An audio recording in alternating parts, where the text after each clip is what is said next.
ইরানের যন্ত্রণায় মাথা খারাপ হওয়ার জোগাড়। কোনো রাস্তা না পেয়ে ট্রাম্প শেষমেশ ঘোষণা দিয়ে বসলেন ৪৮ ঘন্টার মধ্যে হরমুজ খালি না করলে ইরানকে ধ্বংস করে দেয়া হবে।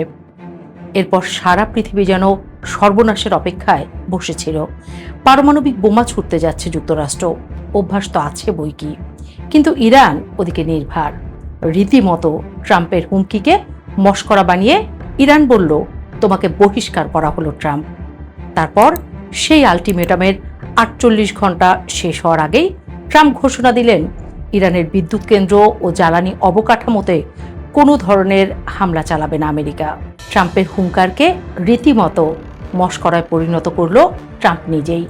সারা দুনিয়া জানত, হরমুজে গণ্ডগোল করলে গোটা গ্রহ জ্বালানি সংকটে অন্ধকারে নিমজ্জিত হতে সময় লাগবে না, মধ্যপ্রাচ্যের অবস্থা হবে আরও ভয়াবহ।